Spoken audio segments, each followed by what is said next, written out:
বিসমিল্লাহির রহমানির রহিম। Build engineering and construction YouTube চ্যানেলের পক্ষ থেকে আমি ইঞ্জিনিয়ার হৃদয় আছি আপনাদের সাথে। আশা করি সবাই ভালো আছেন। আজকে আপনাদেরকে একটা প্র্যাকটিক্যালি সাইডে ফাউন্ডেশন ডিজাইনের সম্পর্কে আলোচনা করব। সেটা হলো খুবই গুরুত্বপূর্ণ।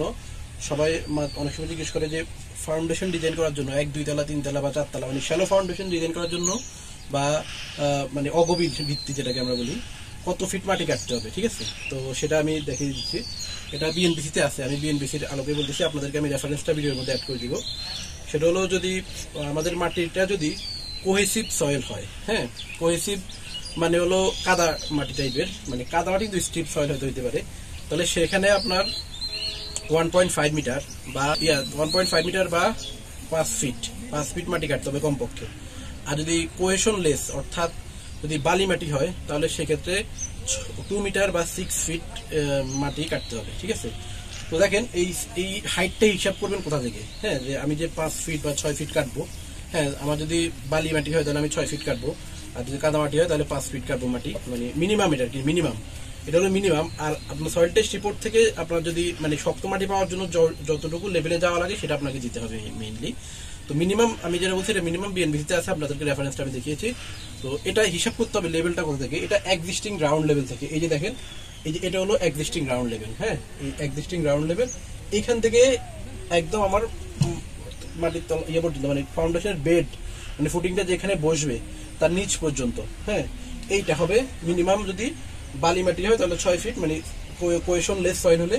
আর যদি কোহেসিভ সয়েল হয় বা ক্লে সয়েল টাইপের হয় তখন সেক্ষেত্রে 5 ফিট। ঠিক আছে, তো আমরা এই প্রজেক্টে 7 ফিট দিয়েছি, এখানে একটা 4 তলা বিল্ডিং হবে। তো এটা আমরা সয়েল টেস্ট রিপোর্ট অনুযায়ী আমরা 7 ফিট ডেপথে এখানে ভালো মাটি পেয়েছি, যার কারণে আমরা এখানে 7 ফিট লেভেলে ফুটিংটা আমি এখানে ছেড়েছি। তো এটা হলো আমাদের সেই ফুটিং। এখনো কলাম বসানো হয় নাই, কিছুক্ষণ পরে কলাম বসানো হবে। তো আপনারা সয়েল টেস্ট করলে আপনি বুঝতে পারবেন আসলে মাটি শক্ত মাটিটা কোথায়। ঠিক আছে, সয়েল টেস্ট ছাড়া আসলে এটা কোনোভাবেই বোঝা সম্ভব না যে মাটিটা শক্ত মাটিটা কোন লেভেলে পাওয়া যাচ্ছে। এই কারণে সয়েল টেস্ট খুবই গুরুত্বপূর্ণ। আর ফুটিং এর মিনিমাম ডেপথ এটা আপনারা মেনটেন করার চেষ্টা করবেন। এর চেয়ে কম বেশি করলে যে সমস্যাটা হবে সেটা আমি একটু ডিসকাস করি।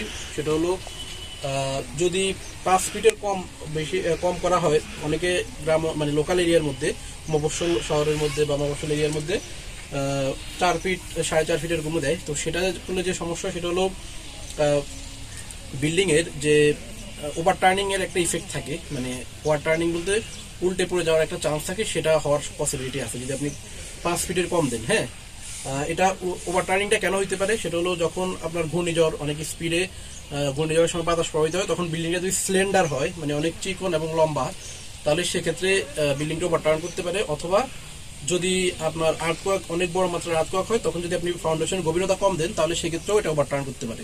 তাহলে মেইন বিষয় হলো আপনার যদি কমপক্ষে মানে বিল্ডিংটা যদি একতলাও হয় তাহলে কমপক্ষে 5 ফিট ডেপথ আপনাকে দিতেই হবে, কম দেওয়া যাবে না। মানে 5 ফিট মাটি কেটে তারপর সেখানে ফাউন্ডেশনটা ছাড়তে হবে যদি শক্ত মাটি পাওয়া যায় 5 ফিটের নিচে গিয়ে।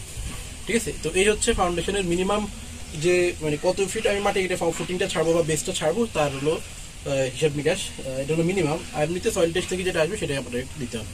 মানে সয়েল টেস্ট থেকে যদি আপনি 4 ফিটেও ভালো মাটি পান, 4 ফিটে মাটি মানে ফুটিংটা ছাড়া যাবে না বা ফুটিংটা করা যাবে না, বেসটা করা যাবে না। ঠিক আছে, যদি আপনাকে মিনিমাম 5 ফিট যাইতেই হবে। 4 ফিটে ভালো মাটি পাইলেও আপনাকে 5 ফিট পর্যন্ত যাইতে হবে। ঠিক আছে, তো এই হচ্ছে ফুটিং এর মিনিমাম ডেপথ অফ ফাউন্ডেশনের ফর্মুলা। আপনারা আশা করি বুঝতে পেরেছেন। যদি না বুঝে থাকেন তাহলে আমাদের কমেন্ট সেকশনে জানাবেন। ধন্যবাদ সবাইকে।